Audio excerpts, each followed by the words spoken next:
everybody, and welcome to the Jerusalem Connection Red Alert for September, 13 already, halfway through the month. We are happy to have Ann Etra with us today.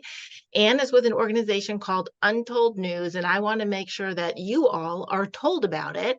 And I had the privilege of meeting Ann at the gala to celebrate Israel in Washington, D.C., and at the event on Capitol Hill prior to that, back in May. And we just hit it off because we have so many aligned goals and outlooks. And Ann, welcome to our program. Tell us a little bit about yourself and Untold News and how you got involved with the mission therein. Let's see. Hi, everybody. Pleasure to be here. I am speaking to you from New York City. I teach fitness, which only related to Untold News because it keeps my mind focused and my sharp, and that's important in the cause. I was a publisher for 14 years in England for Oxford University Press. Wow. And when I came back from there, I became a fitness professional, and 10 years later, I decided to combine my fitness with writing. I missed writing and I missed publishing. And I have always been very devoted to Israel. I am a Jew. I was raised Orthodox. I'm no longer Orthodox, but I am plenty Jewish. Love Israel and everything about it. And I got a phone call from somebody who was founding an organization called Untold News, which was made to spread the word of Israeli innovation. Israel's medical, technological, science, agricultural innovation, also to talk about how Israel helps the world in all these areas, and also how Israel is first on the scene when it comes to disaster aid. Right. So this organization was small and nimble, based in New York City. It's a 501c3 nonprofit. It is distinctly non-political because there are a lot of organizations that are political, and we thought we would be a little boutique niche nonprofit with its own focus. Our founder, Marcella Rosen, is an ex-advertising agency executive, and so her expert is messaging, and we wanted a counterpoint to the media bias about Israel. So we began on Facebook about 10 years ago, and we actually had a young millennial help us create our Facebook site. And we really have a secret sauce about Facebook. We are able to get the word out and shared and go down level to level to level beyond the committed to people who really know very little about Israel.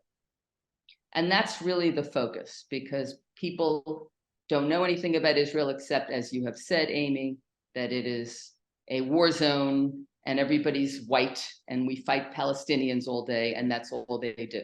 Not that it is a 9 million people strong who are pulsating and innovative and vibrant, and people from 80 countries and many skin colors. So that's what I've been doing. We've had digital ad campaigns, one called Israel is on it, which I don't know if you want to mention that or show something about it. Sure. Those ads were on BuzzFeed, they were on Vice, they were in the New York Times. They were in Israel News and U.S. News and World Report. So they just were block ads that appeared in the middle of news stories. Breast cancer, Israel is on it. How to hack a hacker, Israel is on it. How to drink seawater, Israel is on it. And it just got people's attention when they weren't looking, and they clicked onto a website. We had 10,000 people come to learn more information on the website. Wow. Wow. So it was a real success. So that was good. We have 725,000 Facebook followers. Wow. And our secret sauce really is that we have a large organic reach, so we don't always have to pay.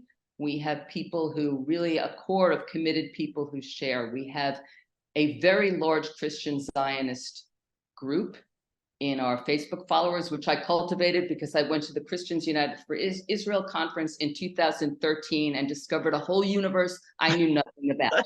It was marvelous.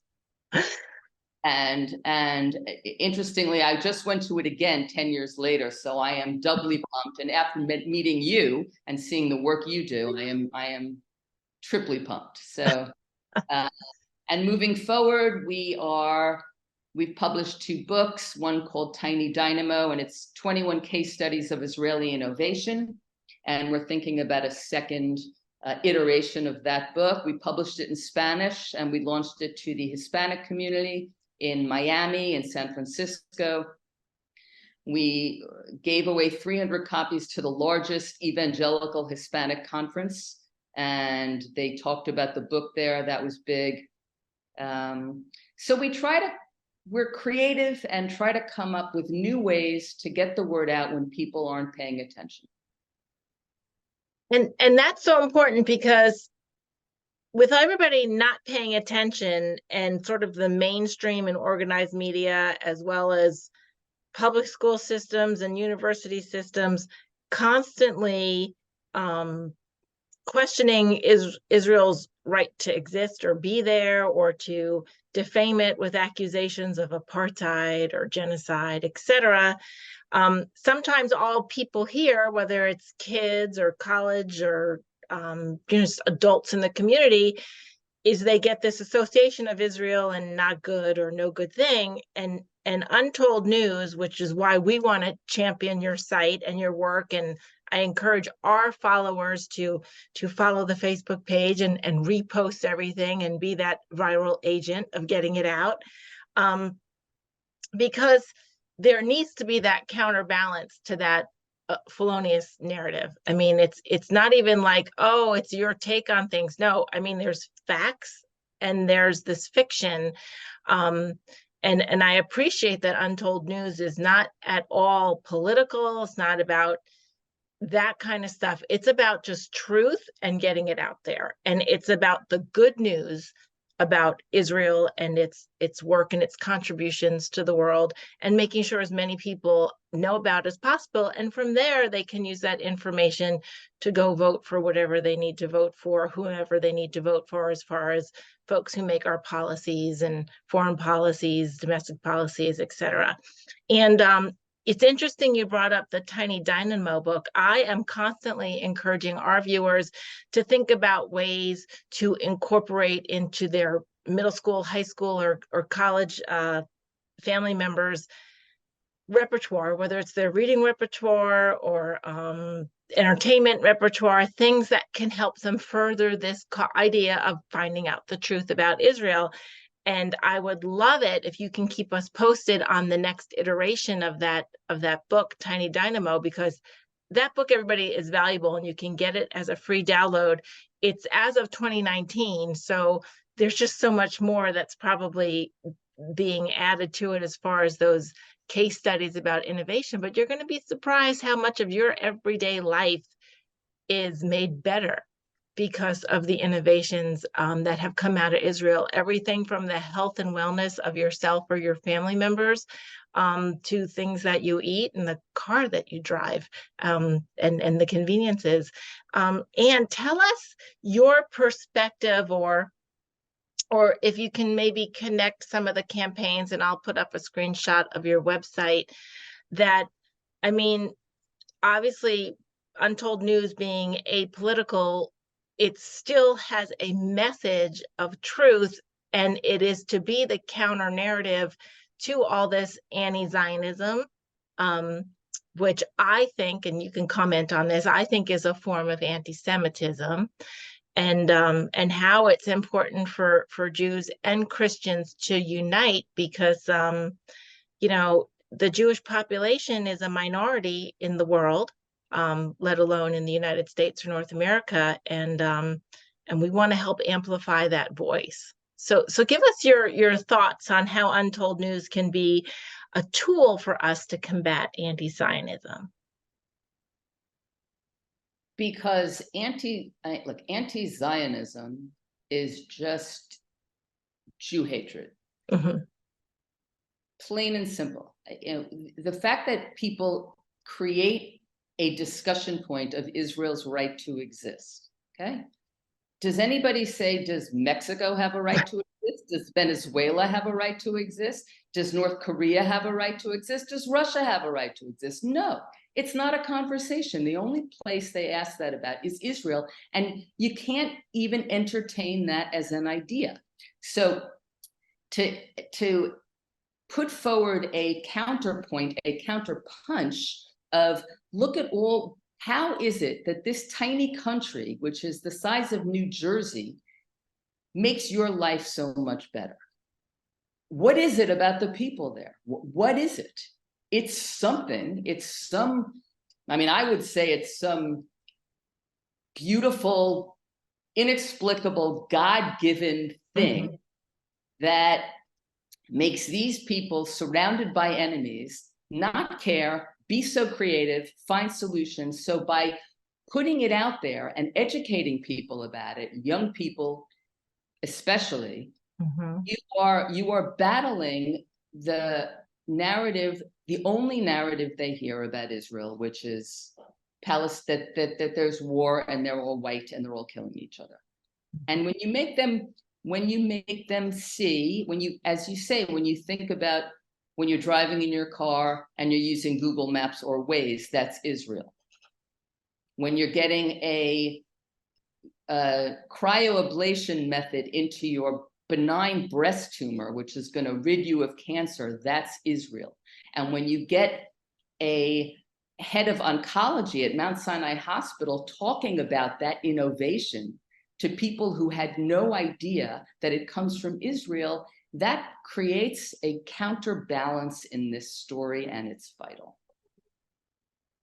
It's not only vital. I mean, I would have to, I not only agree that it's God-given, I'd say that many Christian Zionists would recognize that the feat of the Israeli people, that they can overcome the fact that they're surrounded by enemies, as a bit of a divine spark. It is, we believe that God made a covenant with Abraham and his descendants, and we are seeing that come to fruition. And Israel and the Jewish people, even Jewish people that are not in Israel, that are doing innovations and good work elsewhere, they are a blessing to the nations. And our goal is to defend that position that Jews and Israelis hold, and to champion it, because we don't want to see any harm come, and we certainly don't want to see our young people indoctrinated into this idea that, as you said, Israel's right to exist is even in question. It's such an absurd question to start with. It's almost like you don't even know where to go with the conversation. But Anne, I want to let you know, and you can let your team know, that we're going to do everything we can to continue that spread amongst the Christian Zionist community, to reshare these news elements, to repost them, to spread them across the internet in a way that reaches those people that say, wow, I had no idea. Your staff is very creative and thoughtful on what they put together and when they post it. And it's very powerful. And even your longer articles and the book Tiny Dynamo, which isn't that long, but I mean, something you would sink your teeth into and spend more than 15 seconds on your Instagram wall. I mean, these are resources that are just treasures for, the Jewish community, the Christian community, the secular community. I don't see why a book like Tiny Dynamo isn't part of a technology class or a history class in science, in interdisciplinary classes in high schools, as just reading, or a few chapters of it. If a teacher's doing a unit on, I don't know, a certain technology that's in the book, or an agricultural unit. And we want to make sure that the word is out there. So I'm going to be sharing your website and your social media sites to our audience here. It'll also go out in our notes on the YouTube video. And is there anything else that you would like our network to know or understand, or what we can do? I mean, obviously, you're a nonprofit, and your link will have the donate button. So if anybody feels like they want to contribute financially, that'll be available to our viewers. Is there anything else that we can share? And will you come back again someday soon and let us know the progress on new projects and new books? Yes, yes, and yes. Yes, yes, yes.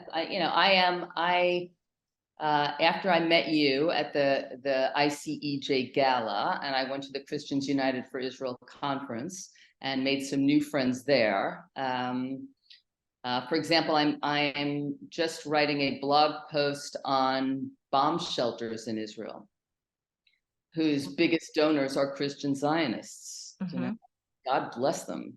What greater? I actually have what greater manifestation of faith than in God and Zion than protecting Israeli citizens. It's Mhm. deeply heartfelt and important, and so I am glad to learn about it and know more about it. I would actually like to. I'm going to get some more copies of your book and give it to my Jewish friends, because I think it's very important that they know of this world that they don't really understand. I would add one more thing, and that is Mhm. that you can talk about innovations, but there's also values.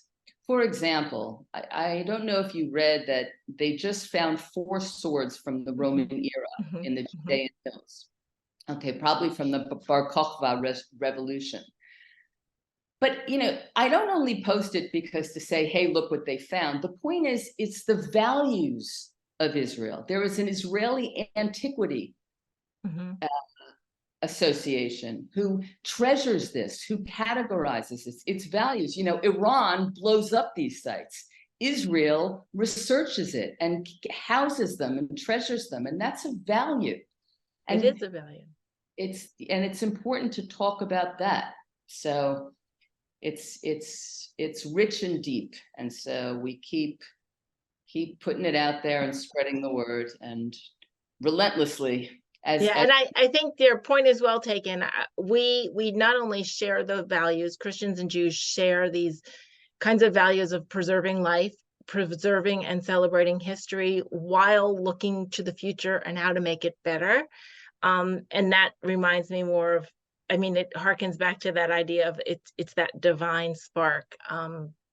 That when God created humanity in his image, he put those good elements in there, and it's just manifested.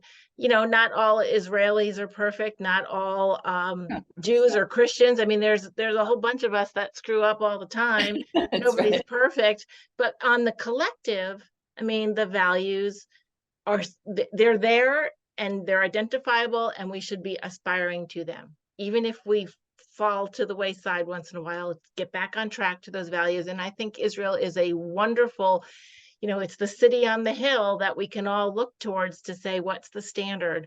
What are the standards of those values that we can share and amplify whenever possible? It But is the greatest miracle I know. it is a miracle that we also recognize and That it are passionate about supporting. And that's why I'm so glad that you personally are able to partner up with Christian organizations, and our organization is constantly in, part of our goals and missions is to sort of develop a reconciliation, because for millennia, Christians and Jews, the relationship wasn't so good, and I'm going to say it's the Christians' fault, especially in Europe.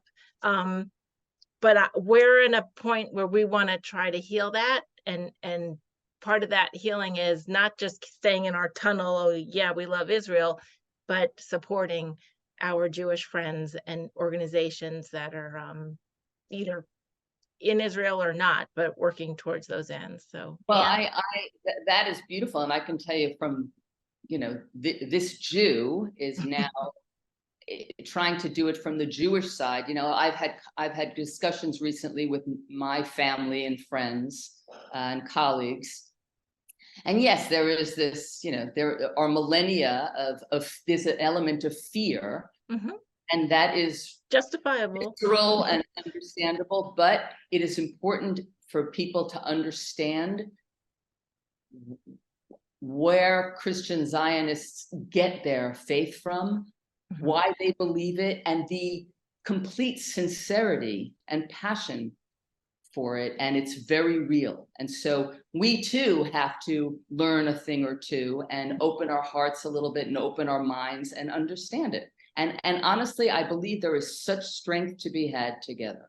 I agree with that. I agree with that. And thank you so much for taking out your time to talk to us. And I'm encouraging everybody out there to get off of this podcast when you're done watching it and Google up your untoldnews.org and go on your social media and follow, and then start liking and sharing those valuable posts. And keep in mind, it is a wonderful resource for a variety of projects that you might have ongoing with your kids, your students, friends, neighbors, church groups, etc. You can really be helping Israel by supporting Untold News. And Shavua Tov. Shavua Tov. And by the way, I know the holy days, the high holy days are upcoming, so we wish you and your family, however you celebrate, that it's beautiful and peaceful and meets your expectations. I thank you.